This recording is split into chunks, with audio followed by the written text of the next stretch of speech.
এজন্য আমরা পরামর্শ দেই, যারা দায়িত্বে আছেন, আমাদের জননী প্রধানমন্ত্রী শেখ হাসিনা অবশ্যই বাবাকে ভালোবাসে।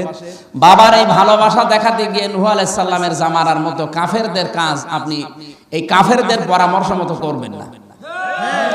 আপনি হয়তো 50 বছর পরে দুনিয়ায় থাকবেন না, মনে করছেন আমার বাবা আর এরকম বড় বড় মূর্তি তৈরি করলে সারা পৃথিবীর মানুষ এসে দেখবে যে এই দেশে একটা লোক আছে। না, ভারতে মানুষ যায় মূর্তি দেখার জন্য না, ভারতে যায় কুতুব মিনার দেখার জন্য, তাজমহল দেখার জন্য। এ কথা বলছেন না? দেওয়ানি আম, দেওয়ানি খাস, এগুলো দেখার জন্য ভারতে মানুষ যায়। এগুলো বানিয়েছে সব কাফেররা। কারা? মুসলমানেরা। বলেন কারা বানিয়েছে? আহ্বান জানাম, আমাদের এই আওয়াজ পৌঁছাবে কি জানি না, যেহেতু মিডিয়া যাচ্ছে এই জন্য পৌঁছিয়ে যাবে অবশ্যই যে কোনো কায়দায়। আমরা একটু নিঃশ্বাস ফেললে যদি পৌঁছিয়ে যায় এই কথা অবশ্যই পৌঁছাবে। যারা দায়িত্বে আছেন তাদেরকে বলবে এই চামচা, এই দালাল, এই শয়তানদের কথা শুনে উদ্বুদ্ধ না হয়ে বাংলাদেশের একেবারে কেন্দ্রীয় জায়গায় 360 ফিটের একটা মসজিদ মিনার বানিয়ে দেন। টাকা দরকার হয় বাংলাদেশের 16 কোটি মানুষের কাছে 1 টাকা করে নেন, 16 কোটি টাকা হয়ে যাবে। 16 কোটি টাকা দিয়ে মসজিদ মিনার তৈরি করেন, সৌদি আরবের মতো একটা ঘড়ি টাঙিয়ে দেন, 5 ওয়াক্ত আযান ওখান থেকে দেন, দেশের মানুষ অন্তত নামাজের সময় হলে নামাজটা পড়ে নেবে। আর যদি এটা সমস্যা দেখা দেয় তাহলে 68,000 গ্রামে মসজিদ হাফিজিয়া খানা একটা তৈরি করে দিন। প্রতিদিন সকালে বাচ্চারা কোরআনে কারিমের তেলাওয়াত করবে, মসজিদ বঙ্গবন্ধু ওই টঙ্গিপাড়ায় বসে বসে সওয়াবগুলো আল্লাহ পৌঁছিয়ে দেবে। এই কাজটা করে যান। ওরা পরামর্শ দিচ্ছে আপনাকে জাহান্নামে নেওয়ার জন্য, আমরা পরামর্শ দিলাম আপনাকে জান্নাতে নেওয়ার জন্য। এখন আপনার বিবেক যা ভালো লাগে তাই করে।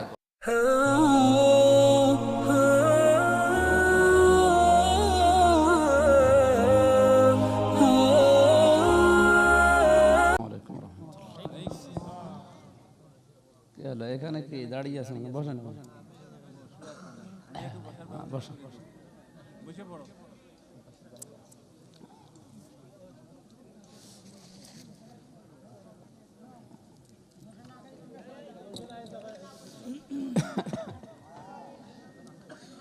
نحمده ونستعينه ونستغفره ونؤمن به ونتوكل عليه ونعوذ بالله من شرور أنفسنا ومن سيئات أعمالنا من يهدي الله فلا مضل له ومن يضلل فلا هادي له ونشهد أن لا إله إلا الله وحده لا شريك له ونشهد أن سيدنا وحبيبنا ومولانا محمدا عبده ورسوله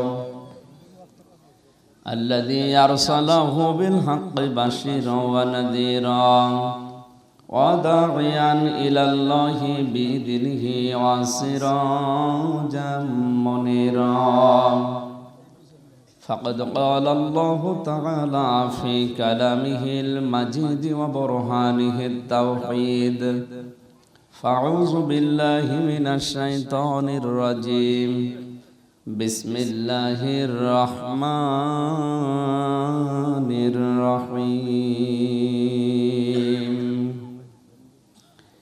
محمد رسول الله والذين معه أشداء على الكفار رحماء بينهم تراهم ركعا سجدا يبتغون فضلا من الله ورضوانا صدق الله العظيم. عن أبي هريرة رضي الله تعالى عنه قال قال النبي صلى الله عليه وسلم كل أمتي يدخلون الجنة إلا من أبى قيل يا رسول الله صلى الله عليه وسلم من أبى قال من أطاعني ومن عصاني فقد أبى إلى آخر الحديث رواه ابن ماجه. ইন্নাল্লাহা ওয়া মালাইকাতাহু ইউসাল্লুনা আলান নবী ইয়া আইয়ুহাল্লাযীনা আমানু সাল্লু আলাইহি ওয়া সাল্লিমু তাসলিমা আল্লাহুম্মা সাল্লি আলা মুহাম্মাদ ওয়া আলা আলি মুহাম্মাদ কামা সাল্লাইতা আলা ইব্রাহিম ওয়া আলা আলি ইব্রাহিম ইন্নাকা হামিদুম মাজিদ আল্লাহুম্মা বারিক আলা মুহাম্মাদ ওয়া আলা আলি মুহাম্মাদ কামা বারাকতা আলা ইব্রাহিম ওয়া আলা আলি ইব্রাহিম ইন্নাকা হামিদুম মাজিদ। আলহামদুলিল্লাহ। খান্দকবাড়িয়া শলকোপা ঝিনাইদহ এলাকাবাসী কর্তৃক আয়োজিত কোরআনের এই পবিত্র অনুষ্ঠানের সম্মানিত সভাপতি, এখানে উপস্থিত আছেন সর্বজন শ্রদ্ধাভাজন ব্যক্তিবর্গ, বিশেষ করে আলহাজ আরজান আলী ভাই, আব্দুল ওহাব ভাই, রবিউল ভাই সহ আমাদের প্রশাসনের ভাই আছেন মোহাম্মদ কসির উদ্দিন, শলকোপা থানার সম্মানীয় অফিসার ইনচার্জ সহ প্রশাসনের যে ভাইগুলো এসেছে, সামনে বসা আছেন মুসলমান ভাইরা, পর্দার আড়ালে সম্মানিতা মা এবং বোনেরা, প্রাণপ্রিয় শলকোপাবাসী, দলমত নির্বিশেষে কোরআনের অনুষ্ঠানে যারা ইবাদত মনে করে এসেছি, এটা এখন ইবাদত চলছে। এটা কি? আমা খালাকতুল জিন্না ওয়াল ইনসা ইল্লা লিয়াবুদুন। আর মানুষ আর জিন আল্লাহ বানিয়েছেন ইবাদতের জন্য। সুতরাং ইবাদতের এই ময়দানে যারা এসেছি খুশি হয়ে বলছে আলহামদুলিল্লাহ। ক্ষতির যে বিষয়গুলো আছে ওখানে কিন্তু আল্লাহ জিনের নাম নেন। কোরআনে এই মোবাইল বাজে কাদের? এখনই বন্ধ করো।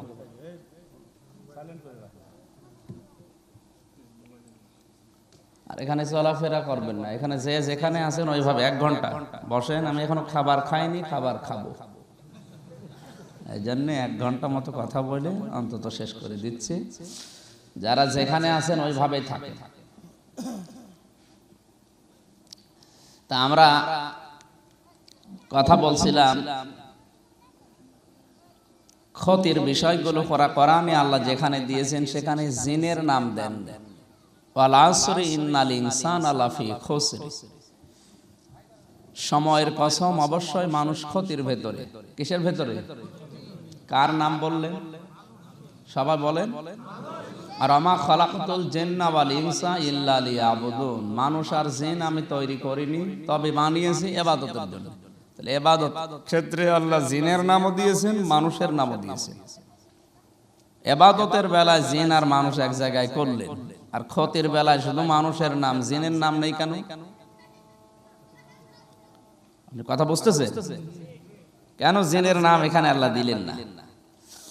বাবা তার সন্তানকে ভালোবাসে না, বাসে না? এই জন্য কোনো কাজকর্ম যদি তাকে দিয়ে করতে চায়, মানে ছেলে ব্যবসা করবে, খালি ক্ষতির বিষয়গুলো তুলে ধরে যে এই রাস্তায় গেলে এই ক্ষতি হবে, এইদিকে এই লস হবে, এই ধার দিলে, এই বাকি দিলে এরকম সমস্যা হবে। লাভের কথা একটাও বলে না। বলে? আল্লাহ পাক জিনদের চাইতে আমাদেরকে অনেক বেশি ভালোবাসেন। এই জন্য ক্ষতির বিষয়গুলো বারবার তুলে ধরেছেন যে এই রাস্তায় গেলে এই ক্ষতি হবে। সুতরাং ক্ষতিমূলক কোনো কাজ যেন আমরা না করি, সেই দিকে খেয়াল রেখে আমাদের ইবাদতের এই ময়দানে আসা। ইবাদত জিন আর মানুষ অবশ্যই কম বেশি করছে, করবে। ক্ষতি থেকে আগে আপনাকে বাঁচা লাগবে। ক্ষতিকারক যে বিষয়গুলো আছে এই রাস্তাগুলো যদি আমরা বন্ধ করতে পারি, তো ভালো কাজ করার জন্য মানুষকে বলা লাগবে না। কালকে আগের দিন আমি ফজরের নামাজ পড়েছিলাম গাজীপুর কালিয়াকোট এক মসজিদে। যে দেখি ফজরের সময় 4 জন মুসল্লি, আর আমি আর যে বাড়িওয়ালা 6 জন। এক মুরব্বী বলছে, হুজুর এই এলাকায় কেউ নামাজ পড়ে না, শুধু মাছ ধরে। এই যে নামাজ পড়তে আসে না, মাছ ধরে, দোষ তো তাদের না। দোষ আসলে তাদের না, কারণ তারা জানে না যে নামাজ কি, নামাজ যে কি জিনিস, নামাজের ভেতরে কি আছে, নামাজের ভেতরে যে মজা, এটা ওরা জানে না। তো ওদেরকে আপনি আন্দাজে দোষ দিয়ে লাভ হবে? আমি যেমন নামাজ জানি, অন্তত যতটুকু জানি, নামাজের লাভ জানি, নামাজের ভেতরে যে মজা আছে কম বেশি আমি পাই। ওই লোকটাও যদি এরকম পাইতো তো 200 টাকার মাছ ধরার জন্য ফজরের নামাজ অন্তত কাজা না, বাংলাদেশ লিখে দিলেও এক ওয়াক্ত নামাজ ছেড়ে দিত না। তাকে তো আগে জানাতে হবে, ও তো জানেই না নামাজে কি, নামাজের ভেতরে কি পাওয়া যায় ও জানে না। এই জন্য উল্টাপাল্টা মন্তব্য করে যে নামাজে হাঁস তো অন্তত উল্টো হয়ে কিছু পায়, তোমরা কি পাও? তো এটা তো এমনি বলে নাই, কারণ নামাজ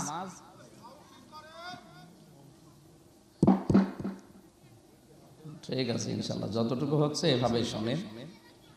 বলি নামাজ উনি জানে না, তাই ওনাকে মসজিদ পর্যন্ত দেখতে পাওয়া যাচ্ছে না। যদি নামাজ জানতো, এখানে যারা অন্তত যারা নামাজ পড়ে 5 ওয়াক্ত, যারা নামাজের বিষয়গুলো জানে, নামাজের ভেতরে যে আনন্দ আছে, মজা আছে, এটা যারা পেয়েছে, এইরকম মানুষকে যদি বলা হয় যে ঝিনাইদহ জেলা তোমার নামে লিখে দেব, অন্তত ফজরের নামাজ পড়ার দরকার নেই, আপনি আটকাতে পারবেন? পারবেন না। আর বাধা দিয়ে বেঁধে রাখলে তাও ইশারায় পড়বে, কারণ নামাজ যে কি জিনিস আর নামাজের কত গুরুত্ব সেই লোকটা জানে। কিন্তু যে লোকটা 200 টাকায় মাছ ধরার জন্য চলে গেছে ধান কাটার জন্য, ওরে যদি বলেন ভাই ঝিনাইদহ জেলা না, আপনার নামাজ আজকে যদি না পড়েন তো অন্তত 5 টাকা আপনাকে বেশি দেবো, ও বলবে নামাজ জীবনেও পড়বো না, কারণ নামাজের গুরুত্ব জানে না। আমরা যারা এখানে এসেছি ইবাদত মনে করি, অবশ্যই ক্ষতির রাস্তাগুলো আগে বন্ধ করা দরকার। ইসলাম জানার বিষয়গুলো যদি উন্মুক্ত করতে পারতাম, তাহলে ক্ষতির রাস্তাগুলো যদি বন্ধ হয়ে যেত, জানার রাস্তাগুলো এমনিতে উন্মুক্ত হয়ে যেত। আমরা ওই পরিবেশগুলো কায়েম করতে চাই, আল্লাহ যেন তৌফিক দেন। আমরা এতক্ষণ পর্যন্ত 15-20 মিনিট কাদের কথা যেন শুনলাম আমি জানি না। তাদের মূল সামারাইজ ছিল সৎ কাজে আদেশ দাও, অন্যায় কাজে বাধা দাও। মূর্তি সংস্কৃতি নিয়ে কিছু কথাবার্তার একজন বলছিলেন যে মানুষগুলো আজ এই কথা শোনার পরে বাধা দেয়। এই বাধা দেওয়ার কথা ছিল হিন্দু যারা আছে বেশি, বিশেষ করে ভারতে, এই কথাগুলো বললে বাধা দেওয়ার কথা ভারতে, অথচ আমরা দেখতে পাচ্ছি এই দেশে এই বাধাগুলো বেশি দেওয়া হচ্ছে। আর বাধা দিচ্ছেন কাদের? আমি গত কয়েকদিন আগে ঝিনাইদহ সদর থানায় এসেছিলাম, ওই জায়গায় হলিধানির এলাকায়। ওখানে আমি স্পষ্টভাবে বলেছি এই কোরআনের মালিক আমরা না, এমনকি এই জমিনের মালিকও আমরা না। এই জমিনের মালিক আমরা নাকি? কোরআনের মালিক আমরা? আমরা কি? আমরা খাদেম, আমরা কোরআনের খাদেম। বাংলায় কিষান বলে, শ্রমিক, লেবার, চাষি যাই বলে, জোন। তা আমরা তো কাজ করছি কোরআনের পক্ষে, আমাদের একটা স্বার্থ আছে। আমাদের স্বার্থ হচ্ছে বিকাল 5টার সময় যেমন শ্রমিককে মালিক বেতন দিয়ে দেয়, আমাদের একজন মালিক আছে। আমরা যদি তার জমিনে তার পাঠানো যে কোরআন, এটা কায়েম করার চেষ্টা করি তার কথা মতো, অন্তত আমাদেরকেও তিনি বিকাল 5টায় বেতন দেবেন। বিকাল 5টা মানে জীবনের শেষ দিন, আর বেতন মানে জান্নাত। বেতন মানে আলহাজ আরজান আলী, আপনাদের এলাকার মানুষ, উনি 5 জন মানুষকে কামলা নিয়েছে, শ্রমিক, লেবার, জন, পাট, মনীষ। বলছে এই 1 বিঘা জমি আপনারা ধান লাগান, বিকাল 5টার সময় আপনাদের টাকা দিয়ে দেব। আমরা লাগাতে আরম্ভ করলাম, আর 10 মিনিট হলেই প্রায় হয়ে যাবে। 5-6 জন মস্তান এসে বলছে না, এই ধান আর লাগাতে দেব না।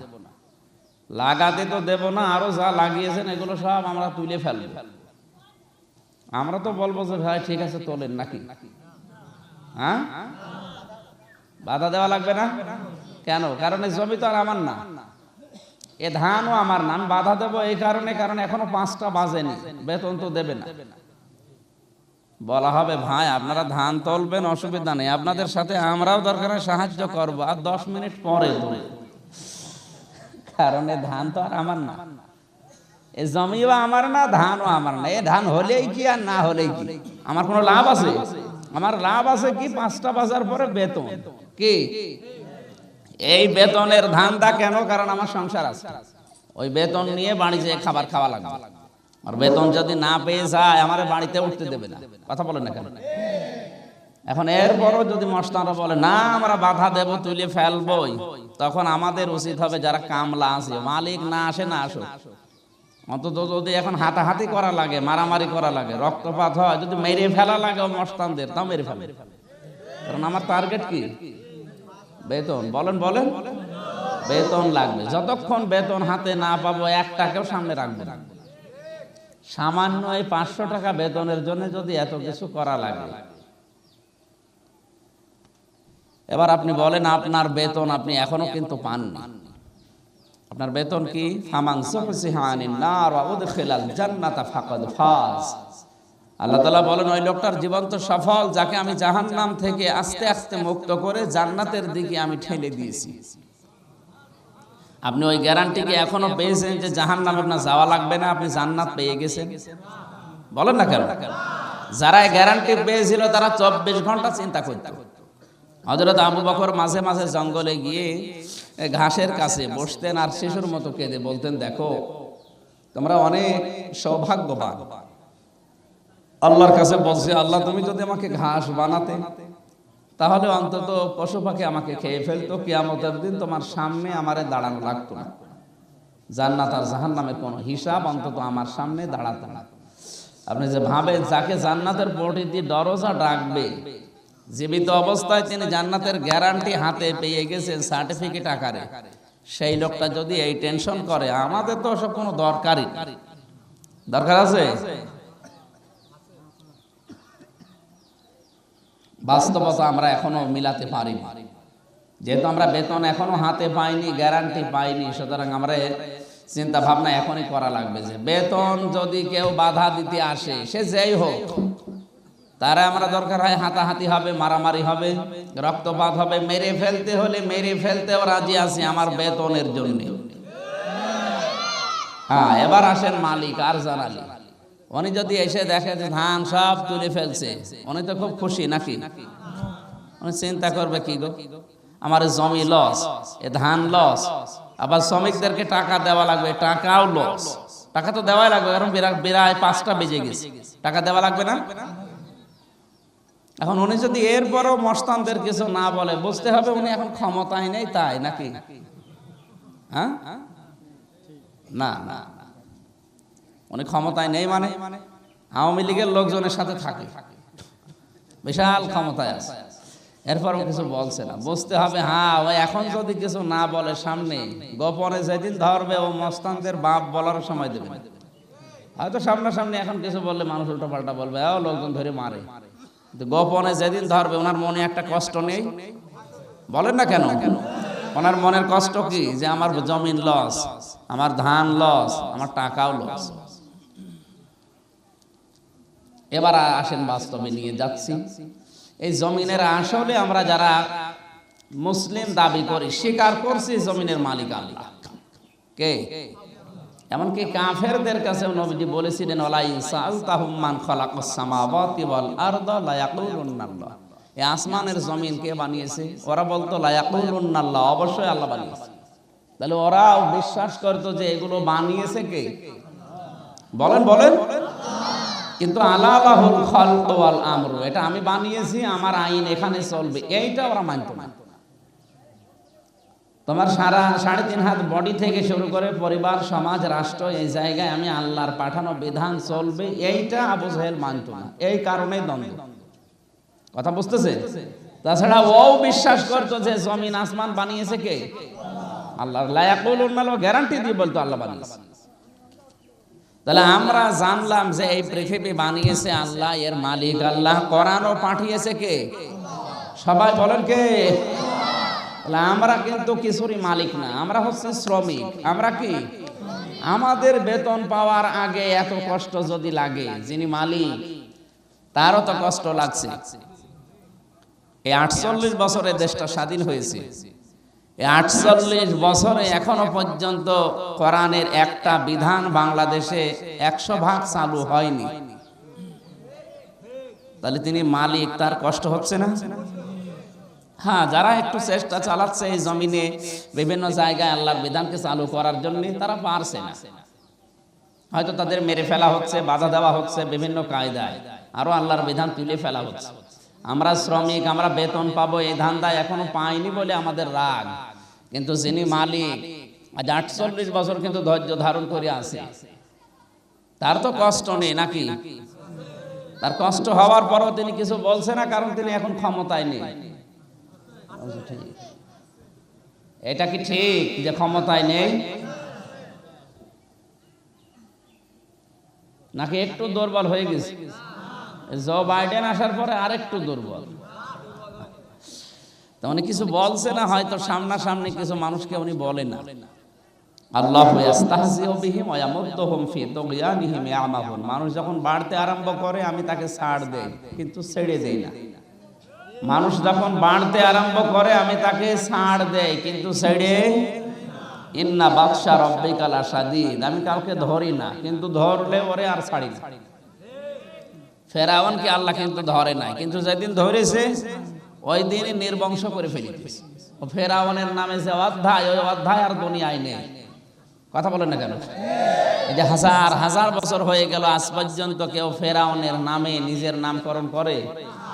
এমনকি বলেও না যে এই কুকুরটা আমি ফেরাউনের নামে রাখলাম। তাহলে ওরে যেদিন ধরেছে ওই দিনই ও শেষ। নমরুদকেও আল্লাহ ধরে নাই, কিন্তু যেদিন ধরেছে নমরুদ নামে যে অধ্যায়, ওই অধ্যায় পৃথিবী থেকে বিদায় নিয়েছে। আজও পৃথিবীতে যারা এরকম কাজ করছেন, আপনাকে আল্লাহ ধরছে না, কিন্তু ধরলে ওই অধ্যায় দুনিয়ায় আর রাখবে না।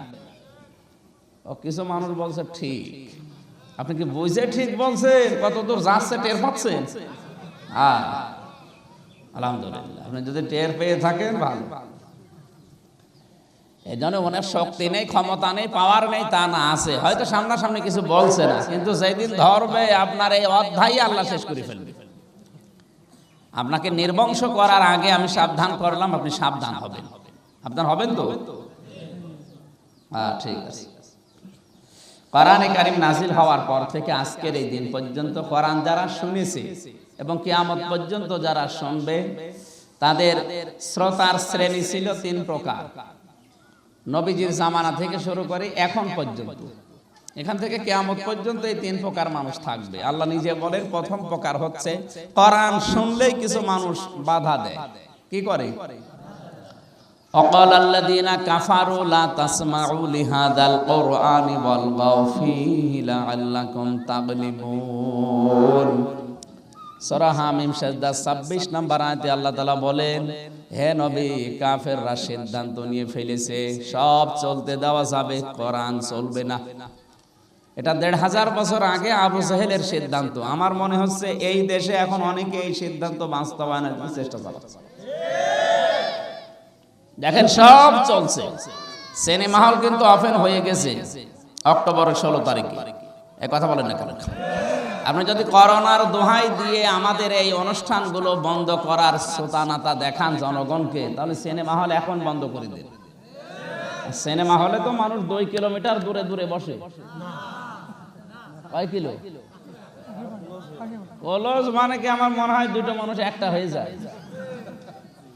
আপনি বুড়ো মানুষ বোঝার দরকার নেই, ওই যুবক মানুষদের বলছি। সিনেমা যারা দেখতে যায়, বন্ধু বান্ধবী যায় না, ওকে দুটো মানুষ দুটো থাকে, তো ওখানে তো করোনা যায় না। মাছের বাজারে যান তো দেখি, পা ফেলতে পারেন কিনা। গরুর বাজারে যান, আপনি যদি কন্ট্রোল করতে চান সবগুলো কন্ট্রোল করুন। এই সমস্ত জায়গাগুলো কোনো কন্ট্রোল নেই। আপনি যত কন্ট্রোল করছেন শুধু মসজিদ আর মাহফিল না, এটা ষড়যন্ত্র। কন্ট্রোল করলে সব কন্ট্রোল করা লাগবে। আরো আমরা বাস্তবতা দেখতে পাচ্ছি, কোরআনের কথা এই দেশে সঠিকভাবে যারা তুলে ধরছে তাদের অনুষ্ঠানগুলো বন্ধ। আর কোরআনের আয়াত পড়ে ঠিক, কিন্তু ওই আয়াতের কথা না বলে বাবার কথা যারা বলে তাদের অনুষ্ঠানে আরো টাকা দেওয়া হচ্ছে।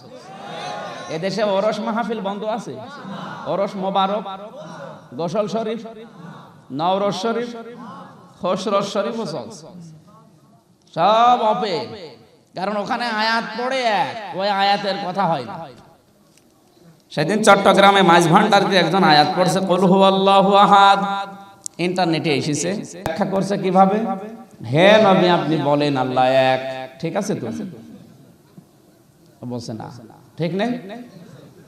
কিন্তু এটাকে আয়াতের ব্যাখ্যা, এটা আয়াতের সরল অর্থ বললাম। কানে হাত দিয়ে বলছে, হে নবী আপনি বলেন আল্লাহ এক। এই নবী কোন নবী? এ ফাতেমার বাবা। এ ফাতেমা কোন ফাতেমা? হোসাইনের মা। হোসাইন কোন হোসাইন? কারবালার প্রান্তরে শহীদ হয়েছিল। এখন আপনাদেরকে আমি হোসাইনের জীবনী শোনাবো 2 ঘন্টা। আয়াত পড়েছি কি?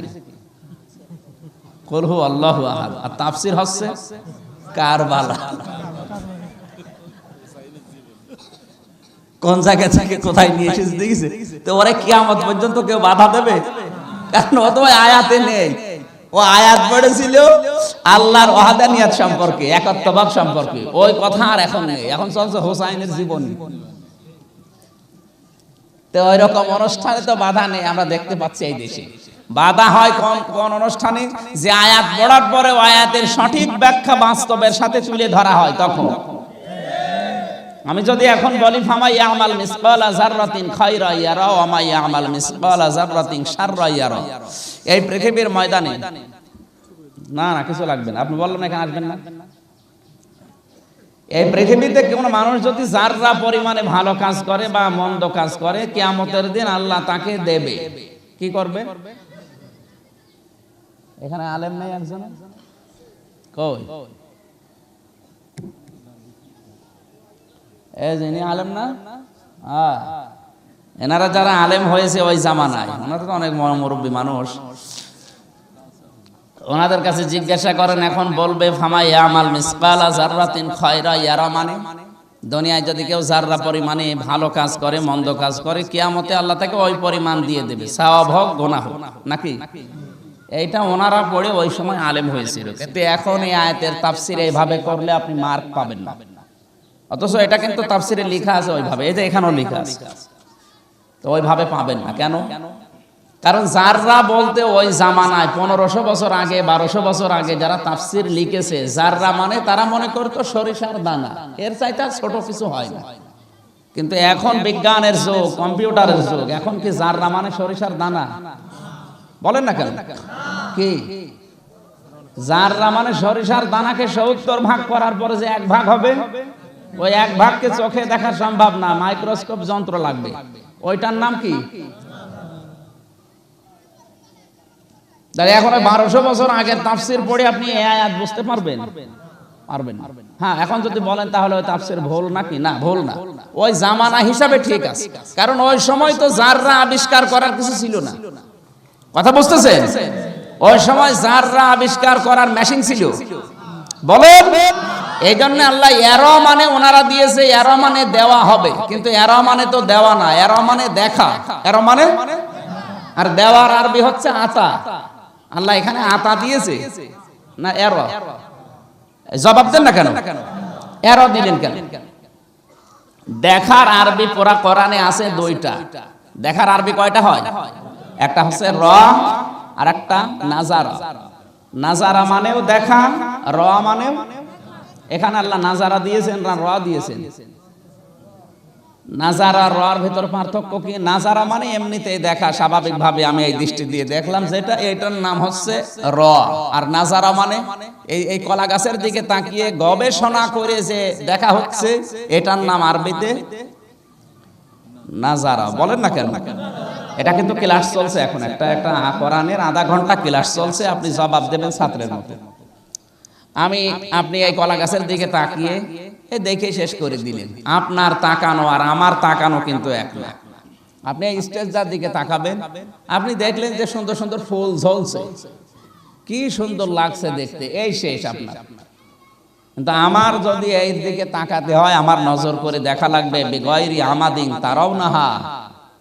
আল্লাহ তাআলা বলেন, এই এতটুকু একটা স্টেজ বানাতে 4টা খুঁটি লেগেছে, আর বিশাল আসমানে একটাও খুঁটি আমি দেইনি। আমার ক্ষমতা কত তুই চিন্তা কর। তাহলে আপনার দেখা আর আমার দেখা কি এক? এখানে আল্লাহ কিন্তু নাজারা দেয়নি, দিয়েছে কি? র। জোরে বলেন। র মানে কি দিয়ে দেখা? চোখ দিয়ে। বলেন না কেন? ওনারা আলেম পড়েছে ওই সময়, যারা ফাজিল পাস, কালেম কামেল পাস, ওনারা লিখেছে কিয়ামতের দিন আপনাকে আল্লাহ মন্দ হোক ভালো হোক যারা পরিমাণ করলে দিয়ে দেবে। এই কিন্তু দেওয়ার আরবি এই জায়গায় আমরা পাচ্ছি না, এখানে পাচ্ছি দেখার আরবি। এই যে দেখান, আল্লাহ দেখাবে একটা জিনিস, এটা ভিডিও ক্যামেরা আবিষ্কার হওয়ার আগে কিন্তু সম্ভব ছিল না।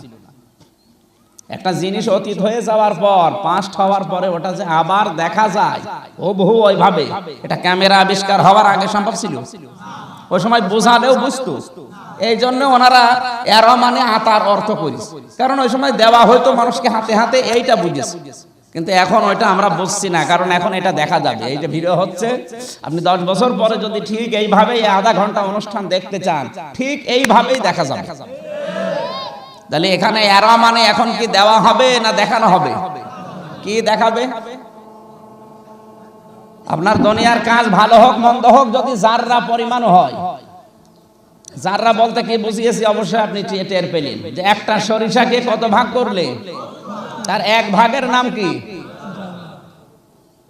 তাহলে দুনিয়ায় যদি অতটুকু পরিমাণও কেউ ভালো খারাপ করে, সেটা সে কিয়ামতে এই চোখ দিয়ে দেখতে পাবে, ভিডিও ক্যামেরার মতো। পৃথিবীর ময়দানে এখন জীবিত অবস্থায় কেউ যদি কাউকে থাপ্পড় দেয়, সেইটাও সে, কথা বলে না কেন, কেউ যদি কাউকে ধরিয়ে দেয় পুলিশের হাতে বিনা কারণে, সেইটাও সে। এই বিশ্বাস এখন আরো বেশি কোরআনের উপরে আসার জন্যই তো বিজ্ঞানের এই তথ্যগুলো আমাদের সামনে আসছে, আরো তো ভালো হচ্ছে। তো সেইটা না নিয়ে, এই জন্য আমি কোরআনে কারিমে যে ব্যাখ্যা বাস্তবের সাথে যখন আমরা মিলাতে যাই, তখন ওই ওরস মাহফিল, ওরস মোবারক, ওই জায়গায় যদি এরকম কথা বলা হয়, ওখানেও বাধা আসবে। ওই আতা শব্দের ব্যাখ্যায় অসুবিধা নেই, কুল হু আল্লাহু আহাদ আয়াত পড়ছে ঠিক, তাফসীর হচ্ছে হুসাইনের, আর আয়াত পড়বেন ঠিক, কথাগুলো যদি আয়াত মতো বলেন, ওইটা যদি আপনি ওরস মাহফিলেও বলেন, তাও আপনাকে বাধা দেবে। এই খন্দক বাড়িয়ায় আমি একবার এসেছিলাম সেই 10 সালে, এসে আমারে আলোচনা দিয়েছে শিরকের উপরে। এসে দেখছি ওই দরবারে শিরক চলছে অলরেডি। আমি কথা বলার 15-20 মিনিট পরে বলছে, তাড়াতাড়ি ওরে নামা, আমার দরবার গেল। সে দরবার এখন আছে? কল্লে বাজার, কল্লে। সে দরবার মনে হয় এখন আর নেই, উঠে গেছে। তো ওখানে আমি যদি ওই আয়াত পড়তাম, কুল হু আল্লাহু আহাদ, আর তাফসীর করতাম হুসাইনের জীবনী, আমারে নামাইতো। ওই রাতে আমারে টাকাও দেয়, আমার হেঁটে বাড়ি যাওয়া লেগেছে। সম্মানিত ভাইরা, কোরআনে কারিমের আলোচনা সব জায়গায় আজ ওই 1500 বছর আগের মতোই বাধা এখনো হচ্ছে। ওই জামানায় যারা বাধা দিয়েছে তারা কি? কাফের। নাম কি? আবু জেহেল। নাম কি? আবু জেহেল মারা যাওয়ার পরে ওরে কবরে দিয়েছে। কথা বলেন না কেন? না মানে কবরে দিয়েছে। ওর কবর আমি দেখে এসেছি বদরের ময়দানে, কিন্তু কবরে কোনো ঘাস হয় না, কোনো গাছও হয় না। আমার সাথে মদিনার এক ড্রাইভার ছিল, বলছে হুজুর এদের শয়তানের কবর। শয়তান মানে আবু জেহেলের কবর। এই কবরে কোনো ঘাস হয় না, গাছও হয় না, অথচ আমরা পানি দেই এখানে, সরকার থেকেও পানি দেওয়া হয়, কিন্তু গাছ ঘাস হয় না কেন? ওরে তো আল্লাহ আপেল খাওয়াচ্ছে। কি খাওয়াচ্ছে আপনি টের পাচ্ছেন না?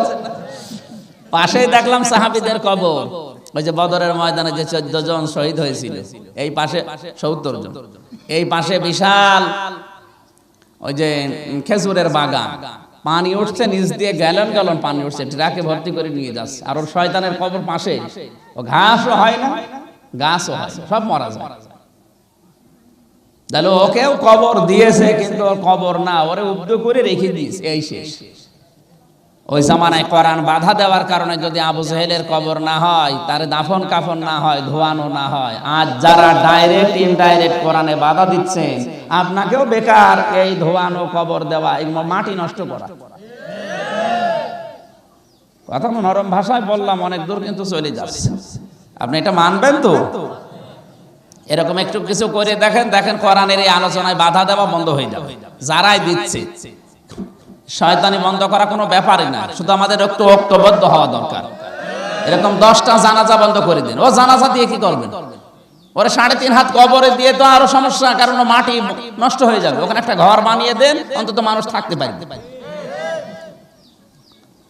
এরকম শয়তান টাইট করান 8-10টা বাংলাদেশে এমনি টাইট হয়ে যাবে। তাহলে প্রথমেই কোরআন শোনার পরে বাধা দিয়েছে, আমরা বুঝলাম যে তারা কি? কাফের। বলেন না কেন? দ্বিতীয় নম্বরে কোরআন শুনতে আসতো, বিশ্বাসও করতো এটা আল্লাহর কিতাব। ওয়াইদা কিলা লাহুম আমিনু ওয়াইদা কিলা লাহুম তাআলাউ ইলা মা আনজালাল্লাহু ওয়া ইলার রাসূলি ক্বালু হাসবুনা মা ওয়াজাদনা আলাইহি আবানা, অথবা আছে রাআইতাল মুনাফিকিনা ইয়াসুদ্দুনা আনকা সুদুদা। একটু ভালো করে শুনেন, সূরা নিসার 61 নম্বর আয়াত। আল্লাহ পাক বলেন, হে নবী, যখন আপনি বলবেন আসো আল্লাহর বিধানের দিকে, রাসূলের আদর্শের দিকে, আপনি দেখবেন ওরা শুনতে আসে ঠিক, বিশ্বাসও করে যে আমির হামজা বাণীর কথা বলবে না, কোরআনের কথাই বলবে, কিন্তু যখন দেখবে যে আমি যে জীবনে চলিয়ে জীবনের সাথে মিল নেই, আমি যে পরিবারে সমাজে রাষ্ট্রে আছি তার সাথে কোরআনের কথাগুলো মেলে না, আমি যে দলে আছি ওর আদর্শের সাথে কোরআনের মিল নেই, ও আস্তে করে পেছন দিক থেকে কেটে পড়বে। এরকম মানুষকে আরবিতে বলা হয় মুনাফিক। কি বলে? মুনাফিকের 7টা গুণ আছে। আমি একটা একটা করে শুধু থিওরি গুলো বলছি। মুনাফিকের গুণ হচ্ছে 7টা। একটা হচ্ছে ও মুখে যেটা বলছে এটা ওর মুখের কথা, ওর মনের কথা না। কথা বলছে না কেন? বাংলাদেশে এই শ্রেণীর মানুষ এখন কিন্তু বেশি দিন দিন বেড়ে যাচ্ছে। মুখ দিয়ে যেটা বলে সে যেখানেই বলে ওটা ওর মুখের কথা, কিন্তু ওটা ওর মনের কথা না। কাবা শরীফে পর্যন্ত গিয়ে এই ভেজাল লাগিয়েছে এই নোয়াখালী কোম্পানিগঞ্জের এক লোক। আমি 16 সালে গিয়ে দেখি ওই লোক কাঁদছে। কি দাদা কাঁদেন কেন?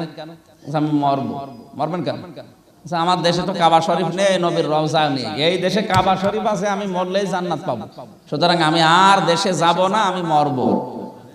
মরবে কান্নাকাটি দেখে মনে করলাম আল্লাহ, কাবার এই মুলতাজাম নামক জায়গা ধরে কেউ যদি দোয়া করে ওর দোয়া কিন্তু কবুল হয়ে যায়। আবু জাহেলও দোয়া করেছিল, কাবার ওই মুলতাজাম নামক জায়গা ধরে দোয়া করেছিল, হে মালিক, আমি জানি তুমি আছো, মুহাম্মদের বিরুদ্ধে আমি বদরের ময়দানে যাচ্ছি, সত্যের পক্ষে যে আছে তাকে তুমি বিজয় দিও। ওর দোয়া কবুল হয়ে গেছে, কারণ ও তো আর সত্যের পক্ষে ছিল না। আল্লাহর নবীর দাদা আব্দুল মুত্তালিব যেদিন ওই যে ওই হাতিওয়ালারা আসে আবরাহা, সেই দিনও কাবার ওই গিলাপের সাথে চাবিটা ঝুলিয়ে বলেছে, কাবার মালিক, আমি জানি তুমি আছো, আমি আর পারলাম না, তোমার এই ঘর তোমাকে দিয়ে গেলাম, তুমি রক্ষা করো। ওর দোয়া কবুল হয়েছে না হয়নি? আল্লাহ আলাম তারা কাইফা ফাআলা রাব্বুকা বিআসহাবিল ফিল দিয়েছে। তার মানে ওখানে দাঁড়িয়ে দোয়া করলে দোয়া আল্লাহ ফেরত দেয় না। মনে করলাম আল্লাহ এই হাসি মানুষের দোয়া কি কবুলই হয়ে যায়? বললাম বাড়ি কোথায়? বলছে বাংলাদেশ। কোন জেলায়? নোয়াখালী। কোন থানা? কোম্পানিগঞ্জ। একেবারে ওবায়দুল কাদেরের এলাকায়। আল্লাহর ওলি আপনি চলে নিয়ে গেলাম যে নাস্তা করা, বাইরে দেখি ঝড় উঠেছে। বললাম দাদা আপনার দোয়া কবুল হয়ে গেছে। কেন? যে ঝড় উঠেছে আর আপনি কেবল দোয়া করলেন যে আপনি মরবেন, আপনি এমনি নড়তে পারছেন না, আপনি এখন বাইরে যাবেন আর মরে যাবেন। সুতরাং আপনার দোয়া কবুল হয়ে গেছে, আপনি প্রস্তুতি নিন। আমারে বলছো হুজুর এ দোয়া তো আমি এবছরের জন্য করিনি, আগামীতে যদি আসি তখন। ওর মুখের কথা আর মনের কথা এক। কাবা শরীফে যে চিটারি করছে। তারপরের বছর 17 সালে গিয়েছিলাম নোয়াখালী কোম্পানিগঞ্জ, দেখলাম মুরব্বি এসে বলছো হুজুর আসসালামু আলাইকুম। কি দাদা মরেননি? বলছে না, আগামীতে। তার মানে ও যাবেও না, ও মরবেও না। কাবার গিলাফ ধরেও চিটারি করে মানুষ। মুখের কথা আর মনের কথা যতক্ষণ এক না হবে, ও কি বলেন না কেন? এ দেশে তো এখন নেই। ক্ষমতা পাওয়ার পরেই অনেকে বলেছিল এই দেশ চলবে মদিনার সনদ অনুযায়ী, এখন তো তাই চলছে। তাহলে তার মুখের কথার সাথে মনের কথা কিন্তু ঠিক নেই। সুতরাং এই কথাকে যারা উল্টিয়ে দেওয়ার চেষ্টায় আছেন, আপনি তাদেরকে ধরেন, এগুলো সব দালাল। আপনি তো কথা ঠিকই বলেছিলেন যে এই দেশ চলবে মদিনার সনদ অনুযায়ী। মদিনার সনদে তো লেখা ছিল যে মোড়ে মোড়ে মূর্তি তৈরি হবে। কোন কারণে এটা তৈরি করছেন বলেন? ওই যে ভাই বলছিলেন না যে এই মূর্তি সংস্কৃতি আল্লাহ তো আর আকাশ থেকে ফেলে দেয়নি। আল্লাহ আকাশ থেকে মূর্তি বানিয়ে ফেলেছে, এই দুনিয়ার মানুষই বানিয়েছে। নূহ আলাইহিস সালামের জামানায় ওয়াকালু লা তাযারুন্না আলিহাতাকুম ওয়াদাউ ওয়ালা সুওয়া ওয়ালা ইয়াগুসা ওয়া ইয়াউকা ওয়া নাসরা ওয়া ক্বাদ আদাল্লু কাসীরা। এখানে 7টা মূর্তির নাম আছে। ইয়াগুস, ইয়াউক, নাসরা, এগুলো ওরা নিজেরা, ওদের দেশের বড় বড় লোক যারা, সম্মানিত লোক যারা দেশের জন্য, মানবতার জন্য, এলাকার জন্য কাজকর্ম করেছে, সম্মান নিয়ে যারা মারা গেছে, এই মানুষগুলোকে স্মরণীয় বরণীয় করে রাখার জন্য ইট পাথর দিয়ে, কাদা মাটি দিয়ে ওরা মূর্তি বানাতো। নাম দিত ভাস্কর্য, এখন আমরা নাম কি দিয়েছি? কথা বলেন না কেন? ও জিনিস তো একই। মূর্তির নাম পাল্টিয়ে ভাস্কর্য দিলে জায়েজ হয়? আমি একটা দোকান দিলাম, নাম দিয়ে দিলাম বিসমিল্লাহ মদের দোকান, জায়েজ হবে? ওখানে বিক্রি হবে কি? আর নাম দিয়েছি।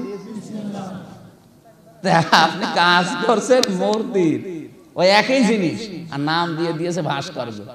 আর এটা সাপোর্ট করার জন্য কিছু নামধারী আলেম, নামের আগে মাওলানা লেখা আছে, দাড়ি আমার চাইতে বড় বড়। আমার মনে হয় দাড়ি এখনই কাটার দরকার। কত টাকা খেয়েছে আল্লাহ ভালো জানে। সম্মানিত ভাইরা, এই জন্য ওই জামানায় যারা এই কাজ করেছিল, হযরত নূহ আলাইহিস সালাম বলেছিলেন না, আমি এটা হতে দেব না। আজও যারা নবীর ওয়ারিস, তারা এই কাজ দেখে তারাও বলছে না, এটা হতে দেব না। এটা খারাপ কি? জিনিস তো একই। ওরা ওদের পূর্বপুরুষদেরকে স্মরণীয় বরণীয় করে রাখার জন্য বড় বড় মূর্তি তৈরি করে মোড়ে মোড়ে স্থাপন করেছিল যে এগুলো ভালো ভালো কাজ দুনিয়ায় করেছে। তো এটা কাজ কি মুসলমানের না কাফেরের? তা আপনি যদি কাফেরের কাজ করেন, নবী এখন নেই, নবীর ওয়ারিস যারা আছে তারাও তো নবীর মতোই কাজ করবে। আর নবীর কাজ কি যে এটা আমরা হতে দেব না? কথা বলেন না কেন?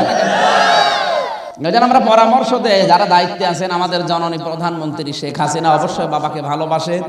বাবার এই ভালোবাসা দেখাতে গিয়ে নূহ আলাইহিস সালামের জামানার মতো কাফেরদের কাজ আপনি এই কাফেরদের পরামর্শ মতো করবেন না। আপনি হয়তো 50 বছর পরে দুনিয়ায় থাকবেন না, মনে করছেন আমার বাবা আর এরকম বড় বড় মূর্তি তৈরি করলে সারা পৃথিবীর মানুষ এসে দেখবে যে এই দেশে একটা লোক আছে। না, ভারতে মানুষ যায় মূর্তি দেখার জন্য না, ভারতে যায় কুতুব মিনার দেখার জন্য, তাজমহল দেখার জন্য। এ কথা বলছেন না? দেওয়ানি আম, দেওয়ানি খাস, এগুলো দেখার জন্য ভারতে মানুষ যায়। এগুলো বানিয়েছে সব কাফেররা। কারা? মুসলমানেরা। বলেন কারা বানিয়েছে? আহ্বান জানাম, আমাদের আওয়াজ পৌঁছাবে কি জানি না, যেহেতু মিডিয়া যাচ্ছে এই জন্য পৌঁছিয়ে যাবে অবশ্যই যে কোনো কায়দায়। আমরা একটু নিঃশ্বাস ফেললে যদি পৌঁছিয়ে যায়, এই কথা অবশ্যই পৌঁছাবে। যারা দায়িত্বে আছেন তাদেরকে বলবে, চামচা, এই দালাল, এই শয়তানদের কথা শুনে উদ্বুদ্ধ না হয়ে বাংলাদেশের একেবারে কেন্দ্রীয় জায়গায় 360 ফিটের একটা মসজিদ মিনার বানিয়ে দেন। টাকা দরকার হয় বাংলাদেশের 16 কোটি মানুষের কাছে 1 টাকা করে নেন, 16 কোটি টাকা হয়ে যাবে।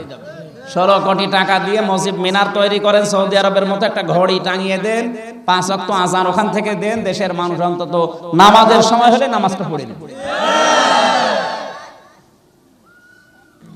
আর যদি এটা সমস্যা দেখা দেয় তাহলে 68,000 গ্রামে মসজিদ হাফিজিয়া খানা একটা তৈরি করে দিন। প্রতিদিন সকালে বাচ্চারা কোরআনে কারিমের তেলাওয়াত করবে, মসজিদ বঙ্গবন্ধু ওই টঙ্গিপাড়ায় বসে বসে সওয়াবগুলো আল্লাহ পৌঁছিয়ে দেবে। এই কাজটা করে যান। ওরা পরামর্শ দিচ্ছে আপনাকে জাহান্নামে নেওয়ার জন্য, আমরা পরামর্শ দিলাম আপনাকে জান্নাতে নেওয়ার জন্য। এখন আপনার বিবেক যা ভালো লাগে তাই করে। বাস্তবে দেখবেন যারা দালাল, দালাল কিন্তু কোনো সময় ভালো হয় না। দালালের দালালি এমন জায়গায় মানুষকে নিয়ে যায়, শেষে আর ওই কাজ করার মতো মুখ থাকে না। এক লোক মেয়ে বিয়ে দেওয়ার জন্য ছেলে খুঁজছিল, একটা ছেলে পেয়েছে, জিজ্ঞাসা করেছে, বাবা ছেলে তো বিয়ে দেব, তোমার লেখাপড়া কত দূর? বলছে, এই আমি অনার্স মাস্টার্স করেছি। পাশে ছিল দালাল বা চামচা, বলছে আপনি লেখাপড়া নেবেন কত? এই দেশের সব ভার্সিটি ওর পড়া শেষ। একজন মানুষ সারা দেশের ভার্সিটি পড়তে পারে?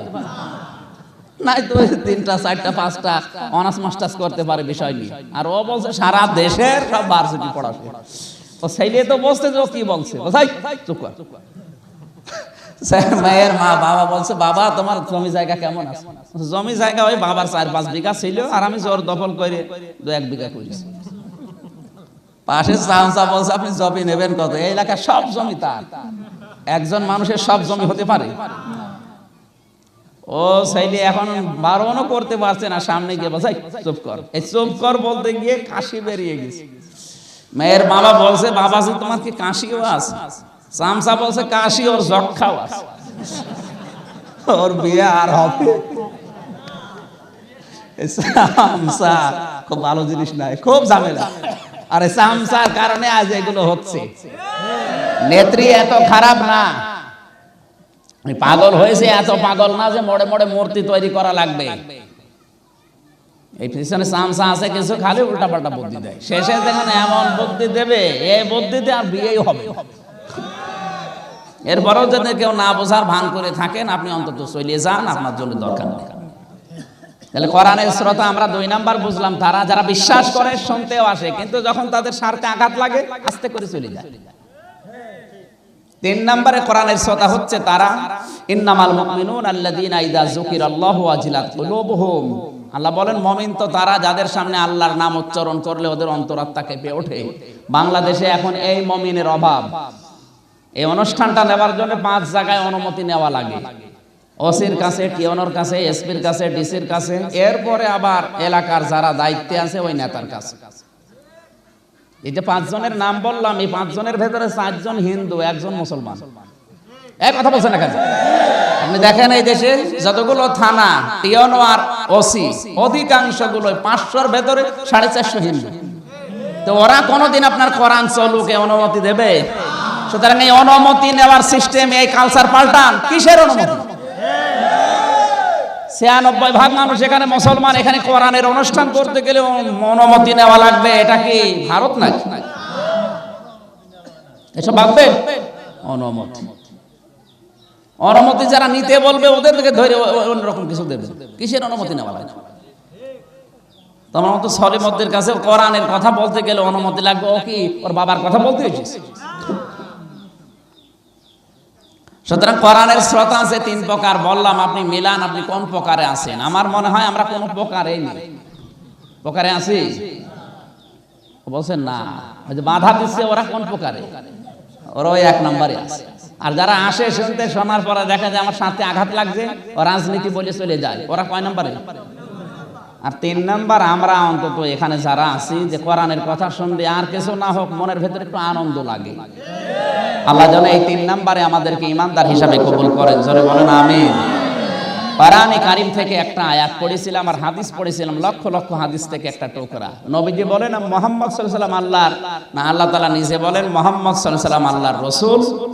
দুনিয়ায় কেউ যদি স্বীকার না করে, আজ ফ্রান্স যেটা করেছে এটা ওরা করতেই পারে, কারণ পৃথিবীতে 228টা রাষ্ট্রের এখন 1 নম্বরে রাষ্ট্র হচ্ছে জন্মের যে বিষয়টা আমরা জানি, যে একটা মানুষ জন্ম দিতে পারে, বৈধ সন্তান যদি জন্ম দেয়, বিয়ের পরে কমপক্ষে 6 মাস পরে জন্ম দেওয়া লাগবে। একটা সন্তান যদি বৈধ হতে হয়, মা বাবার বিয়ের পরে কতদিন সময় লাগবে? 6 মাসের আগে হলে বুঝবেন ওইটা ওর ওই আপন বাবার না, ওটা অন্য কেউ দিয়েছে। এই তথ্যটা আছে সূরা আহকাফের 15 নম্বর আয়াতে। হামালাতুহু উম্মুহু কুরহা ওয়া ওয়াদাআতুহু কুরহা ওয়া হামলুহু ওয়া ফিসালুহু 30 শাহরা। আল্লাহ পাক বলেন তোমার মা তোমাকে কষ্টের পরে কষ্ট সহ্য করে পেটে বহন করেছিল, আর তোমাকে দুধ পান করিয়েছে, সব মিলে 30 মাস। এখানে পেটে বহন করা আর দুধ পান করানো মিলে কত মাস? আমরা জানি দুধ পান করানো লাগে সন্তানকে 2 বছর। এই যে 2 বছর পান করানো লাগে, এটা কোথায় আছে? সূরা বাকারায় আছে 233 নম্বর আয়াতে। ওয়াল ওয়ালিদাতু ইরদিউনা আওলাদাহুন্না হাওলাইনি কামিলাইনি লিমান আরাদা ইয়তিম্মার রাদাআ। আল্লাহ বলেন হে পৃথিবীর মায়েরা, সন্তানকে দুধ দেওয়া লাগবে কয় বছর? বলেন না কেন? 2 বছরে কত মাস? ওখানে আল্লাহ কত মাসের নাম দিয়েছে? 24-এর ভেতরে 30, যদি 30-এর ভেতরে 24 বাদ গেলে 6। এই যে ওয়া হামলুহু ওয়া ফিসালুহু, তাকে পেটে বহন করো আর দুধ খাওয়ানো মিলে 30 মাস, তাহলে 24 মাস বাদ গেলে থাকে 6 মাস। বিজ্ঞান এখান থেকে তথ্য নিয়েছে যে 6 মাসের আগে সন্তান জন্ম নিলে ও সন্তান দুনিয়ায় জীবিত হয়ে আর আসতে পারবে না। আর কোরআন হাদিসের বক্তব্য হচ্ছে 6 মাসের আগে আসলে ওটা বৈধ বাবার সন্তান না, ওটা অবৈধ বাবার সন্তান।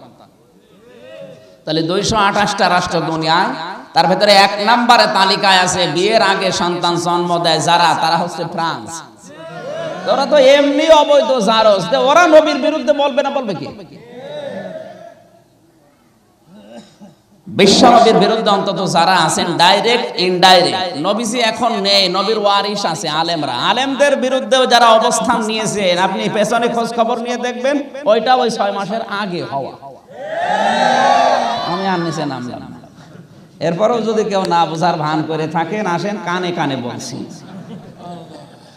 বলেন তো কি বলবেন আর? আজ আলেমদেরকে গায়ে আগুন লাগিয়ে পোড়াচ্ছে ঢাকা বিশ্ববিদ্যালয়ের মতো জায়গায়, মস্তকা বানিয়ে পত্তলিকা বানিয়ে আগুন লাগিয়ে দিচ্ছে। আমার মনে হয় নবী যদি এখন বেঁচে থাকতো ও তাই করত, কারণ ওরা তো নবীর ওয়ারিস। এই কথা বলেন না কেন? নবীর বিরুদ্ধে অবস্থান নিলে আল্লাহ জানিয়েছেন উতুল্লিম বাদা যালিকা জানিম, এটা জারের সন্তান, অবৈধ সন্তান, এটা আল্লাহর ঘোষণা। সূরা কলমের 13 নম্বর আয়াত। নবী নেই, নবীর ওয়ারিস আছে, তাদের বিরুদ্ধে অ্যাকশন নিলে ওইটাও জারের সন্তান, কোনো সন্দেহ নেই। সম্মানিত ভাইরা, এই জন্য মোহাম্মদ রাসূলুল্লাহকে কেউ যদি স্বীকার নাও করেন, বাংলাদেশের 16 কোটি মুসলমানেরা দাবি করি, কোনো অসুবিধা নেই, কারণ এই সাক্ষী আপনার দরকার নেই। সাক্ষী কে দিয়েছে? আল্লাযীনা মাআহু আশিদ্দাউ আলাল কুফার। আল্লাহ পাক বলেন, হে নবী, আপনার উম্মত বলে যারা দাবি করবে তারা ইহুদি, খ্রিস্টান আর কাফেরদের প্রতি প্রথম নম্বরে কড়া হবে, কড়া, কঠোর, ভয়ঙ্কর। কড়া মানে কি? ওদের দেখলেই মেরে ফেলবে না, ওদের যে আচরণগুলো আছে এই আচরণগুলো গ্রহণ করবেন না। ওদের আচরণ কি? ওদের পূজা ওরা করবে, কিন্তু মুসলমান যেন ওদের পূজায় যে অন্তত আনন্দ ফুর্তি না করে। আপনি আজ পর্যন্ত দেখেছেন কোরবানির ঈদের দিন কোন হিন্দু এসে বলেছে, ভাই আপনারা তো পারছেন না, আমিও আপনাদের গরু ধরে দিলাম, আপনি জবাই করেন, বলেছে? আজ পর্যন্ত ওরা বলে না, আসেও না, আপনি কোন কারণে যান? কয়েকদিন আগে একটা হিন্দু আমি মুসলমান বানালাম, ব্রাহ্মণবাড়িয়ায়। উনি আমারে বলছিল, যুবক মানুষ, বলছে হুজুর আপনি ওয়াজ করেন, আরো মানুষকে বলেন, ওয়াইজেন যারা আছে তারা যেন বলে, অন্তত মুসলমানের সন্তানরা যদি এই দেশে হিন্দুদের পূজায় না যায়, ছেলে মেয়েরা, তাহলে ওরা যে 4 ভাগ, ওরা পূজা করার উৎসাহ হারিয়ে ফেলবে। কারণ ওরা মাত্র 4 ভাগ এই দেশে, 100 জনের 4 জন ওরা, আর আপনারা 96 জন। পূজাতে গিয়ে দেখবেন ওদের 4 জন আর আপনাদের 6 জন। এই জন্য তো ওরা উৎসাহ পায় না, এমন হয় ঠিকই আছে, অথচ এই ধর্ম যে ঠিক না আমি বুঝে ফেলিস, কারণ ছেলেটা অনার্স মাস্টার্স করা। আজ আমরা আমাদের ধর্মকে ভুলে গেছি। আল্লাহ নিজে বলছেন, মুহাম্মদের যদি উম্মত হতে চাও তাহলে কাফেরদের প্রতি কড়া হও, কঠোর হও। কঠোর মানে দেখলেই মেরে ফেলবেন না, ওদের আচার ব্যবহার, ওদের আশাক পোশাক, ওগুলো সব বাদ দেওয়া লাগবে। ওরা আজ পোশাক পাঠাচ্ছে আমাদের জন্য ভারত থেকে। পোশাকের নাম দিয়েছে পাগলু টু। একটা পোশাক, পাগলু টু পোশাক যদি কেউ পরে, ও পাগলু 3 হবে না? ওইটা দেখে দেখে মেয়েরা আজ ঠিক ওদের মতো আচরণ করছে। বাংলাদেশে কোনো মেয়ে লোক কি বলেছে যে বোরকা বানিয়ে দেননি এই জন্য আমি আত্মহত্যা করব? কিন্তু এই দেশে পাকি জামা বানিয়ে দেয়নি এই জন্য গলায় দড়ি দিয়েছে এমন মহিলাও আছে। চাপাই নবাবগঞ্জে গত বছরে 1 বৈশাখের দিন শাড়ি কিনে দেয়নি ওর স্বামী, বলেছে তুমি যদি শাড়ি দিতে না পারো অন্তত দড়ি দাও। ও দড়ি দিয়েছে, ও দড়ি নিয়ে গলায় দড়ি দিয়ে মরে গেছে। সকালবেলা ফেসবুকে দিয়েছে যে 1 বৈশাখের প্রথম শহীদ। ওকে শহীদ, ওরে আল্লাহ কি দেবে? কে যেন বললো বাঁশ দেবে, বাঁশই দেবে। ওজা করেছে, ওরে বাঁশই দেওয়া দরকার। ওর জাহান্নাম তো দেবে, আর দুনিয়ায় কি দেবে? ঠিক আছে, আমরা এই আশিদ্দাউ আলাল কুফার নিয়ে কিছু কথা বলতে চাই, যেহেতু মেয়ে লোক বিভিন্ন জায়গায় বসে আছেন। সম্মানিতা মা বোনেরা, নাকি শেষ করে দেব? আর 5-7 মিনিট? না এখন হয়নি, আর 5-7 মিনিট বলি, এই পয়েন্টগুলো অন্তত বলা দরকার। সম্মানিত ভাইরা, সম্মানিতা মা বোনেরা, আপনাদেরকে এবার বলছি, এই পৃথিবীতে কিয়ামতের আগে দাজ্জালের যে মিশনগুলো আছে আর ইহুদি নারীদের যে মিশন আছে তার 7টা। কয়টা? ইহুদি মেয়েদের ভেতরে 7টা গুণ পাওয়া যায়। ইহুদিরা জান্নাতে যাবে না, জাহান্নামে যাবে। শুধু জাহান্নামে যাবে না, গায়রিল মাগদুবি আলাইহিম ওয়ালাদ-দাল্লিন। আল্লাহ প্রথমে ইহুদিদের প্রতি গজব নাজিল করার জন্য আপনার মুখ দিয়ে বরদোয়া বের করে নিচ্ছে। এই বরদোয়া করেন না আপনি? কখন করেন? বলেন বলেন। গায়রিল মাগদুবি আলাইহিম ওয়ালাদ-দাল্লিন। আল্লাহ বলেন তুমি আমার কাছে দোয়া করো যে মাগদুবি আলাইহিম, ইহুদিদেরকে তুমি গজব দিয়ে ধ্বংস করো। তাহলে ইহুদিদের নারীদের গুণ বললাম কয়টা? আরো জোরে বলেন। কোন মেয়ে লোকের ভেতরে যদি এই 7টার একটাও থাকে, তারও হাসর হবে ওই ইহুদি মেয়েদের সাথে। এক নম্বরে আন্নানা। আন্নানা শব্দের শাব্দিক অর্থ হচ্ছে আমার জন্য করো, আমাকে দাও, আর কারোকে দেওয়া লাগবে না। এরকম বউ দেশে নেই? বিয়ে করার পরে মনে হয় যে ওর স্বামী দখল করে নিয়েছে, আর মা বাবা বা ওর আত্মীয় স্বজন সব ডিলিট। খালি আমার জন্য করো, আমাকে দাও, আমার এই জিনিস লাগবে, এই জিনিস করো। তো ওই স্বামী যদি তার মা বাবা ভাই বোন আত্মীয় স্বজনের জন্য কিছু করতে চায়, তখন মন খারাপ করে। এক কথা বলছেন, কার বউ এরকম হাত তোলে তো? এ বলি আমি কি করলাম? এই হাদিস আমি আজীবনও বলবো না। 2 নম্বরে মান্নানা। মান্নানা শব্দের শাব্দিক অর্থ হচ্ছে খোঁটা দেওয়া। কথায় কথায়, কাজে অকাজে, কারণে অকারণে খোঁটা দেয়। মেয়েরা যারা এসেছে, আমি খালি শাব্দিক অর্থগুলো শেষ করছি, খুব ভালো করে খেয়াল করে আমল করবে। 3 নম্বরে হান্নানা। হান্নানা মানে স্বামীর খেদমত নিজে করে না, আরো যদি সময় পায় স্বামীকে দিয়ে নিজের খেদমত করায়। এটা এই দেশে এখন নেই। 4 নম্বরে কান্নানা। কান্নানা শব্দের শাব্দিক অর্থ হচ্ছে অহংকারিণী। মাঝে মাঝে নিজের বাপ দাদার কথা বলে স্বামীকে ভয় দেখায়। তুমি চেনো? আমি চেয়ারম্যানের মেয়ে, আমার ভাই মস্তান, আমার সাথে বিয়ে হয়েছিল, এই জন্য 2 মুঠো খেয়ে এখনো বেঁচে আছো, না যে তোমার যে অবস্থা তুমি না খেয়েই মারা দিচ্ছ। এই যে অহংকার করা, বিভিন্ন সময় বংশের নাম মাম বলে, এগুলো হচ্ছে ইহুদি নারীদের গুণাবলী। এই গুণ এখন অনেক মেয়েদের ভেতরে চলে এসেছে। 5 নম্বরে হাদ্দাকা। হাদ্দাকা শব্দের শাব্দিক অর্থ হচ্ছে স্বামীর পছন্দের গুরুত্ব না দেওয়া। ও কষ্ট করে যদি একটা শাড়ি নিয়ে আসে, ওর পছন্দই হয় না, কারণ ও পাশের বাড়ির ভাবিরটা দেখে পাগল। না, এটা ইহুদিদের গুণ, কিন্তু আপনি এই গুণ নিতে পারেন না। হযরতে আয়েশা বলেন, বিশ্ব নবীকে বিয়ে করার পর থেকে যেদিন যা নিয়ে এসেছে, কোনোদিন আমি মন খারাপ করিনি। নবীর সামনে ওটা আমি সবচেয়ে বেশি আনন্দ চিত্রে গ্রহণ করেছি। হ্যাঁ, পছন্দ না হলেও গ্রহণ করা লাগবে। আল্লাহর নবী বলেন 4 নম্বর 5-6 নম্বরে হচ্ছে সাদ্দাকা। সাদ্দাকা মানে স্বামীকে হারামের প্রতি উৎসাহ দেয়। কিসের প্রতি? হারাম কাজ করার জন্য যারা স্বামীকে আরো উৎসাহ দেয়, উদ্দীপনা দিয়ে দেয়, স্বামী ওর মুখের দিকে তাকিয়ে শেষ পর্যন্ত হারাম কাজ করতে বাধ্য হয়। খালি খোঁটা দেয় যে পাশের বাড়ি, আর তুমি তো একই চাকরি করো, কি করো? ওর 2টা ফ্ল্যাট হয়ে গেল, তোমার কিছু হয় না। ওই শেষ পর্যন্ত বাধ্য হয় উল্টা পাল্টা কাজ করতে। কথা বলে না কেন? 7 নাম্বার হচ্ছে, এটা বললে আবার আমি নিজেও ধরা খাবো, দরকার নেই বলা। 7 নাম্বার আমি আরবিতে বলছি, যারা বোঝার বুঝে নেন। বাররাকা, বুঝেছেন? বোঝেন? বাররাকা শব্দের শাব্দিক অর্থ স্বামীকে ধরে মারে। এই দাদা টের পেয়েছে। এরকম মানুষ দেশে এখন আছে? সত্যি করে বলেন তো, বর হাতে মার খেয়েছেন কারা? হাত তোলেন তো। এই এলাকায় তো আমি এই 7টার একটাও পেলাম না। এই হাদিস আমি বলে কি করলাম? এই হাদিস এই এলাকার জন্য না, এই হাদিস হচ্ছে চাঁপাইনবাবগঞ্জের জন্য। মা বোনেরা যে 7টা গুণ বললাম, খুব সাবধান। স্বামী আপনার জান্নাত জাহান্নামের দরজা। আপনি মারা যাওয়ার পরে যদি স্বামী আপনার দিকে তাকিয়ে বলে, না এ আসলে আমার মন মতো ছিল, আল্লাহ আপনি ছোটখাটো অপরাধ ধরবে না, মাফ করে দিবেন। আর যদি বলে না এর নিয়ে আমি বেশি আছি, তাই কত না, আপনি যতই নামাজ পড়েন, রোজা করেন, আপনাকে আল্লাহ জান্নাত দেবে না। স্বামীর পছন্দের গুরুত্ব দেয় না অধিকাংশ মেয়েরা। স্বামী যেটা পছন্দ করে, ওইটা স্ত্রীকে পছন্দ করা লাগবে, যদি জায়েজ হয়। কথা বলেন।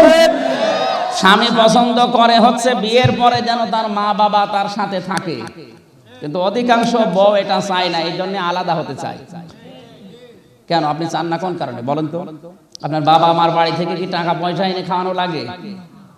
এই লোকটাকে মানুষ করতে 25 বছর 30 বছর পর্যন্ত ঘাম ছুটে গেছে ওর মা বাবা, আর বিয়ের পরে আপনি নিজেই সব দখল করে নিলেন, ওর পেছনে আর কারো শ্রম নেই। সুতরাং ও যেটা পছন্দ করে ওইটা যদি জায়েজ হয়, আপনার কষ্ট হলেও ক্ষতি হয়ে গেলেও আপনাকে পছন্দ করা লাগবে। এরকম মহিলা আমরা চাই না। কারা চান? হাত তোলেন। বিয়ে না করে হাত তোলার দরকার নেই, বিয়ে করে হাত তোলেন। আলহামদুলিল্লাহ, আমরা অন্তত এই অল্প সময় হলেও বোঝাতে সক্ষম হয়েছি ইহুদি মেয়েদের এই 7টা গুণ যেন আমাদের মেয়েদের ভেতরে না আসে। মুহাম্মদ রাসূলুল্লাহর উম্মত হওয়ার জন্য দ্বিতীয় নম্বর গুণ হচ্ছে পরস্পরের প্রতি ভালোবাসা বৃদ্ধি করা। আজ অন্যের প্রতি যে ভালোবাসা, অন্য জাতির প্রতি, আজ নিজেদের ভেতরে ওই ভালোবাসা আমাদের নেই। এই কারণেই তৃতীয় পক্ষ অবস্থান নিচ্ছে। শাহবাগের মোড়ে যে মানুষগুলো আলেমদের পোস্টলিকা বানিয়ে আগুন লাগাচ্ছে, ক্ষমতা তাদের হতো না, কারণ আমাদের নিজেদের ভেতরে আজ মিল নেই। টুপি নিয়ে দ্বন্দ্ব করি, জামা নিয়ে দ্বন্দ্ব করি, দাড়ি নিয়ে দ্বন্দ্ব করি, এই কারণে ওরা আর একটা পক্ষ বানিয়ে আমাদের বাঁশ দিচ্ছে। এই জন্য নবীর উম্মত যদি হতে চান এই ছোটখাটো বিষয় ভুলে যান, এখনো না তো এখনো যা আছেন এটাও পাবেন না। 3 নম্বরে তারাহুম রুকআন সুজদা, হে নবী আপনার উম্মত যারা হবে তাদেরকে আপনি রুকু অবস্থায়, সেজদা অবস্থায় দেখতে পাবেন। সুতরাং নবীর উম্মত দাবি করলে আপনাকে রুকু ও সেজদা, তার মানে নামাজি হওয়া লাগবে। ইয়াবতাগুনা ফাদলাম মিনাল্লাহি ওয়া রিদওয়ানা, আর আল্লাহ কোন কাজে রাজি আছে ওই কাজ তারা অনুসন্ধান করে বেড়াবে। এই 5টা গুণ অর্জন করার তৌফিক যেন আল্লাহ দান করেন, জোরে বলেন আমিন। নবীজি বলেছিলেন কুল্লু উম্মতি ইয়াদখুলুনাল জান্নাহ, আমার প্রত্যেকটা উম্মত জান্নাতে যাবে ইল্লা মান আবা, তবে যারা আবা তারা যাবে না। সাহাবী বললেন হে রাসূল, কিলা ইয়া রাসূলুল্লাহি মান আবা, এই আবা কি? আবা মানে ওই যে বড় বড় জামা গায়ে দেওয়া নাকি? নবীজি প্রশ্নের উত্তর দিলেন ক্বালা মান আতাআনি দাখালাল জান্নাহ, যে ব্যক্তি আমাকে আনুগত্য করে চলবে, আমার মাথা থেকে শুরু করে পা পর্যন্ত, পরিবার থেকে আন্তর্জাতিক নিজি পর্যন্ত যারা দেখে দেখে আনুগত্য করে চলবে, এই মানুষটা হচ্ছে আমার সাথে জান্নাতে যাবে। ওমান আসানি ফাকাদ আবা, যে ব্যক্তি আমার অনুসরণ করে না, বাপ দাদার অনুসরণ করে, নেতা নেত্রীর অনুসরণ করে, আমাকে অনুসরণ করে না, ওই লোকটাই হচ্ছে আবা, ওই লোকটা আমাকে অস্বীকার করে, ও আমাকে মানে না। আমরা যেন আল্লাহর নবীর এই হাদিসটা বাস্তবে অনুধাবন করি, মানতে পারি। আমিন। বারাকাল্লাহু লানা ওয়া লাকুম ফিল কোরআনিল আযীম। 5 মিনিট পরে আজান হবে, আমি মোনাজাত করে দিচ্ছি, এরপরে আমরা আরেকটা অনুষ্ঠান আছে গোপালগঞ্জ ফরিদপুরে, চলে যাব এখন। আল্লাহুম্মা আমিন। কি নাম বাড়িওয়ালা?